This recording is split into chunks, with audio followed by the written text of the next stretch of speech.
रहे देवर जी, हम बख्शी नारायण बख्शी आगे बख्शते श्री भगवान जान से नीर बहे गंगा की उम्र पर। क्यों नहीं भाभी? देवर जी, भाभी जी, देवर जी, भाभी आज जी। क्या बात है, बहुत खुश लग रहे हैं और मेरी महल में आने की कारण क्या बात है? भाभी जी, आज मोरंग वाले की 12 बरस की बात एक राजकुमार राजा करण सिंह नाम का भाई उपस्थित हुआ है। क्या आप कह रहे थे कि मोरंग के अंदर सब मर चुके हैं, सब फिर मारे चुके हैं? नहीं, लेकिन मोरंग वाली की भाई कहाँ से आया? वो बता रहा है कि आप गए लड़ने के लिए, तुम में मैदान थे, मैं कंदरा में जाकर छुप गया जिया जी, इसलिए मैं बच गया। मोरंग वाली भी पहचान लिया कि सही में मेरे भाई है। तो भाभी, मेरी गोतनी मोरंग वाली पहचान गए? हाँ, तो सही बात है। माँ बीमार है, 4 पल में बुढ़ी का 3 पल बीत चुकी है, चौथा पल है कब मरेगी, अन्ना मरेगी, कोई ठिकाना नहीं है।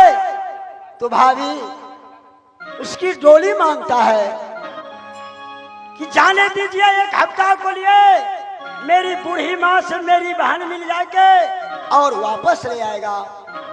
तो भाभी जाने के लिए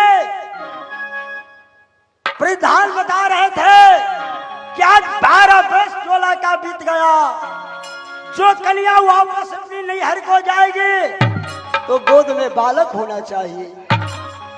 भाभी, देवर जी, ये बेटा जे दे दो या मोहब्बा में बना, क्या इंगल को मांगने आए हैं? एक गोदिया खिलौना दे दो मोरंग बाल।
क्या बेटा इंगल दे दो, मोरंग वाली अपनी गोद में ले लेगी और अपनी नैहर को जाएगी। ए देवर जी, क्या बेटा मंगनी ले लेके गए आए हो मेरे पास से? ए बिल्कुल नहीं देवर जी। हे सोना ये घट गए सहार मोहबा में, ये सोना ये सरफी की कमिया जया गए, ये सोना ये देगी ये मोहब्बा के रात, ये तेल ये पैंचा ये होता दुनिया में। देवर जी, नीमक पैंचा तेल पैंचा होता है, लेकिन बेटा ना मंगनिया हो। हो बेटा ना मंगनिया दूंगी ना ग्रम मोहब्बा।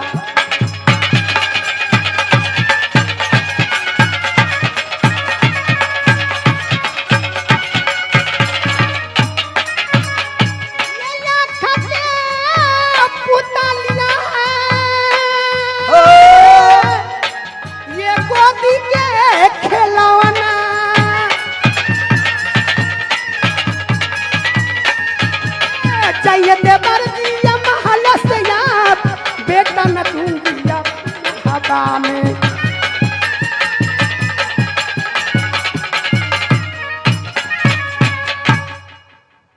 क्या देवर जी, क्या हाथी घोड़ा जेवर जेवरात चाहिए मैं देने के लिए तैयार हूँ, ए भाभी लेकिन बेटा एक लौता मुझे कीज नहीं। सब दिन को लिए तो नहीं मानते हैं। सब एक हफ्ता के अपनी चाची की साथ में जाएगा और साथ में आएगा। नहीं हर कीज नहीं, ये पर जोगिनिया तेरा किला मोरंगा में ये आँख के पुतलिया है, ये मोहब्बा के राज, ये दो भाई के भैयारी में मेरे बेटा है कलौता। ये कहीं पूछा यही हो जाएगा ते बड़ा भाई मोरा न तेरा। ये कैसे यहाँ पर सोना रहेगी नागर मोहब्बा।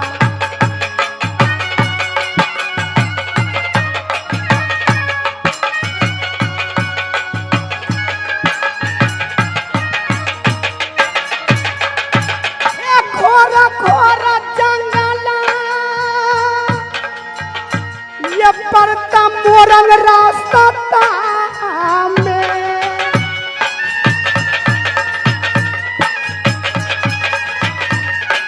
जबराय सुनाइए मोहब्बत के शेर, बेटा न मंगनिया दूंगी मोहब्बा में।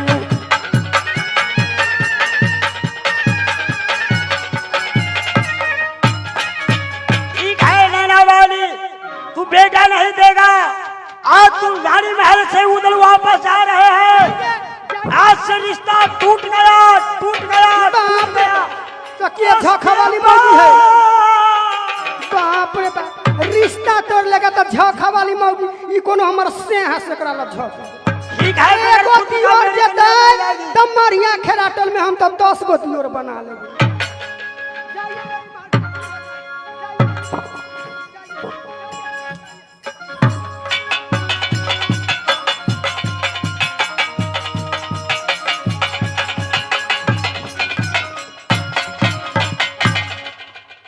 चाचा जी आप बहुत उदास है, क्या बात है चाचा? कल को चाचा रे, आज तुम्हारा हमारा रिश्ता टूट गया। नहीं चाचा जी, आज से तू अपना नागिन को साथ में रहना। तू अपने पीताम्बर पति का गादी पर खेलना।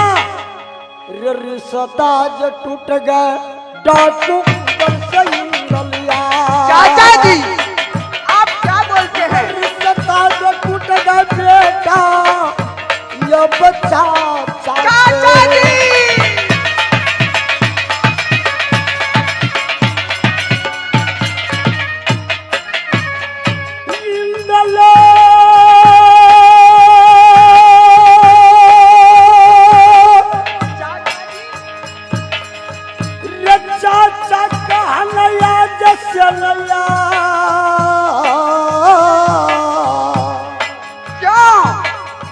चाचा जी क्या बात हुआ?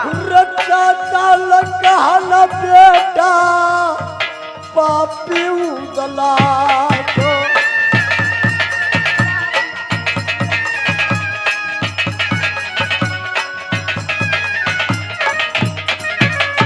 भैया सुनेंगे सभा के श्रीमान होइए का पुत्र ब्रह्मा याद उदला को देता।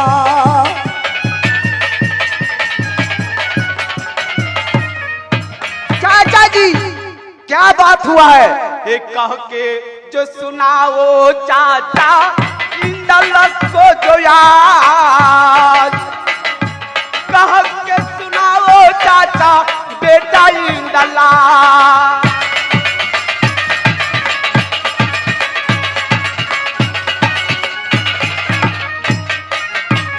चाचा सुलभा हो मोहब्बत के हो सरदार,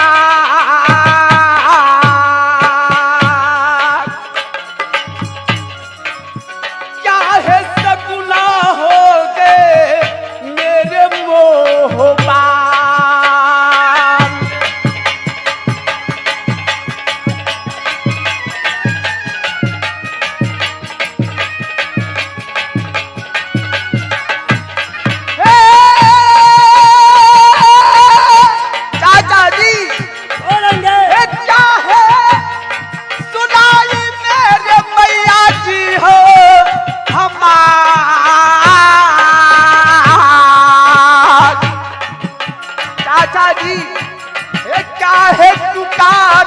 दिया शहर मोहबान।